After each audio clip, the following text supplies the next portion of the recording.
All right, so we are here tonight because, as we all know, there has been a massive amount of growth in the very top northwest quadrant of our district. Residential growth has grown far beyond what our previous projections had indicated. If you were here in about 2019, 2020, we went through a massive redistricting process at that time using projections for growth that were the best guess, again, at that time. Since then, we have opened Abraham Depp Elementary School, and we have opened Eversole Run Elementary School. Depp is already at capacity, in fact, just a little bit over. Depp is actually using a classroom from Eversole to deal with some of the overflow, and enrollment at Eversole Run is projected to exceed capacity next school year, 23-24.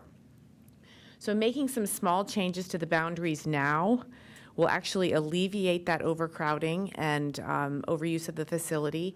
It really just pushes a larger conversation down the road a little bit. We are going to have to talk in the future about building another elementary school, maybe two, and building another middle school. That's for later when we talk about a levy and look at growth. Now, it's important to note that projections are not, in Dr. Marshausen's words, projections are not a promise. We can't tell. For those of you that lived in this community in 2008, we were intending to build an elementary school at that time, and then the changes in growth and the housing market, everything came to a screeching halt, and so that pushed building that elementary school quite a bit down the road. But here we are now, and the opposite is happening. Homes are coming up really faster than we would expect. Mr. Ersham likes to joke that he left school on May 24th of last year, and he looked left and he looked right, and there weren't all that many homes. And then when everybody came back August 17th, they had popped up in areas right near Eversole. So, excuse me, Depp. Before I go on, I do want to say that this has not been shared with our community yet. Only this administrative team and the principals affected have seen this. We wanted you to make sure that you saw it first. We do plan to go to the PTOs of the buildings that are affected and talk to those community members. The families, the specific families that are affected, we will reach out as a district, that communications team that we love so well, we'll reach out to them and let them know these changes are coming. So let's get to some specifics. This table, I know it's hard to read, this will be posted for you all, but you can see on the left-hand side of the table, that is where you have your square footage capacity, and then you have the projected enrollment. Those are students and seats. That's on the left-hand side of the table. On the right is our projected utilization of the facility. And you can see, if your eye can find that 22-23 school year, you can see that Abraham Depp is already at 118% capacity. This is just elementary school where I am right now. Anything in blue indicates a school that is under 80% utilization. Now, ideally, you would want all those numbers to say 100%, but that would indicate that there's always a constant feed of students. That's not actually how it works. So you can see that we do have room in a lot of our buildings. Now, one of the speakers tonight asked, are we going to move everybody? That's not our intent right now. It might be a reality down the road, 2 or 3 years, but that's not our intent right now. So you see the red area is all Depp. You see a little bit there at Deer Run, but that's just 105 and 109%, and it works itself out. So we're not going to worry about Deer Run. The neighborhood that we will be sending to Glacier Ridge, and as Dr. Marshausen indicated, in some cases back to Glacier Ridge, are these neighborhoods listed here, Mitchell Highlands and Woodbine Village. These would be for current K through 4th graders. Okay. This also includes the future subdivision. You all have read about the homestead at Scotts Farm that's projected to have 200 extra homes coming. And you'll see that the students impacted, about 80 students. That would be for next year, current K through 4th graders. So another area that will be moving out of Depp will be this highlighted area here that will go to Penny, Dogwood at Jerome Road Village, and Kilburn Estates. And that gets us about 100 students out of Depp to create more space. Now, just to be clear, that isn't going to have enrollment go down at Depp. That's going to be filled up with new build students. Okay, here's a little before and after shot for you. The top graph is what I showed you earlier, and the bottom one, again, it just puts that red off a few years. We'll be at 100% capacity for the next couple years, and then that number starts to climb again. So it doesn't solve our problem long term. It just pushes it down until we can talk with our community about what our needs are long term. All right, let's talk about middle school and high school. Now, first, I'm going to talk about high school and get that out of the way. The numbers here projected, again, like I said before, it's students and seats on the left and projected utilization on the right. These numbers do include the 60,000 square feet we were putting on Jerome. So you'll see their capacity there is 2,400, and we'll be at full capacity at Jerome in 26, 27. And then those numbers continue to rise. And as Dr. Marshall has said repeatedly, we'll need to have a conversation about what we want the size we want our high schools to be. But what I want to highlight here is Eversole Run. You can see that those numbers are climbing very rapidly beginning in the 23-24 school year. And so by making some changes to students, we would put them to Carr Middle School, which you can see has space and actually is projected to diminish in enrollment. So that's why we will be moving these neighborhoods to Carr.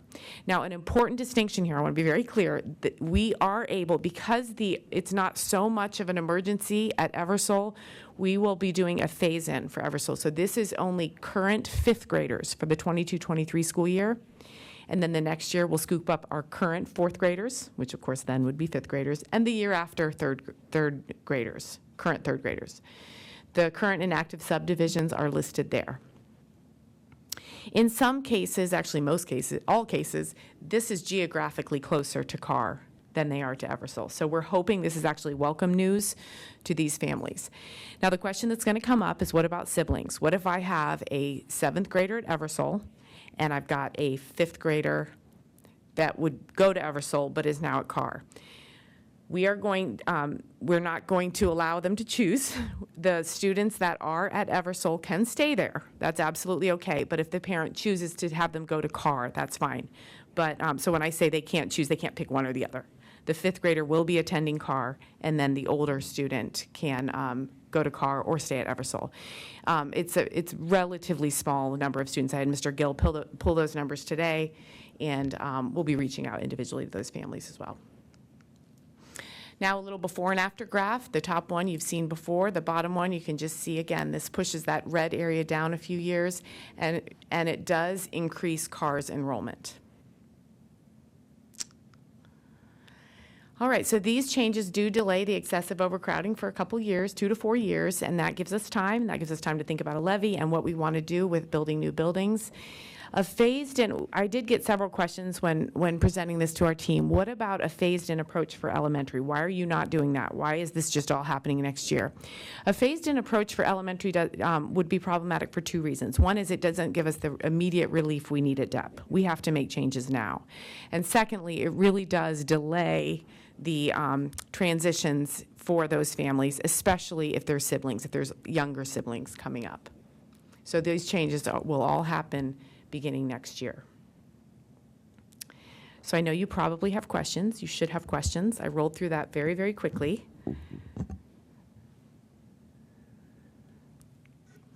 Just for clarity again, could you go over the communication plan again? Absolutely, absolutely. Our plan is, and I'm going to look over to Doug so he can make eye contact with me. Our plan is in the next week or two, we will reach out U.S. mail and let these families know directly if they're affected. We are also, Dr. Marshalton and I will be going to the PTOs of these buildings. We've already have it scheduled at Pinney and Eversole, and then we're in the works of getting it scheduled at Glacier Ridge to let them know what will be happening. Thank you. Can you repeat how many families this affects this year? I'm going to cheat. I'm going to go back. Oh, Eric took it down. Okay, I'm going to do my best guess. The students that will be going to Glacier Ridge is about 80, 85. Students that will be going to Pinney is about 100. And the students that will be going to Carr is about 32 next year, and then another 32 the next year, and another 32, adding up to about 100 over a 3-year period. And again, it's not, I know I keep saying this, it's not a magic solution for the future. It'll just get us where we need to be in 2024, 25. What are we, I'm just thinking about the kids that moved from Glacier Ridge to DEP, Yep. and now we're telling them to go back. Right. Right. That feels really hard. It does feel really hard. Now, the comfort to me is all of our schools are really, really good. And as Dr. Marshausen said, for some of them, it will be going home. They were there, and to our knowledge, nobody had a negative experience at any of these schools. And the principals also articulated this. To us, it's they're coming back.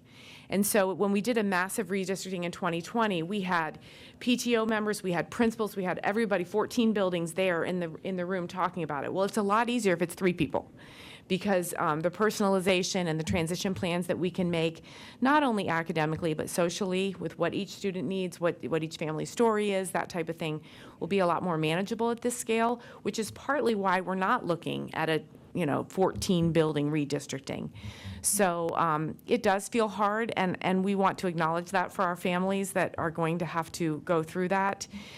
The other thing I worry about a little bit is I feel like they may feel like this was a promise. Okay, here's DEP, here's your new school, this is where you will be for 6 years. Unfortunately, I've been around in this district 24 years. If Mrs. May were sitting at this table, she would remind people that her students, I don't know, they've graduated from like 3 different high schools, I think. There's a lot of movement with a district that grows this quickly. So I want to acknowledge that it's problematic. But I do know, in talking to citizens that live up in that area, they acknowledge too this growth was just unexpected. And if I can take your question a little bit beyond what you asked me, we get a lot of people asking, why doesn't the district just stop growth? Just stop it. You can't grow fast enough, just tell them no. If only. The district has no zoning capabilities, nor do we have any decision-making authority with how development grows. As somebody said to me from this team, I don't even remember who, if developers have land and money, they will build.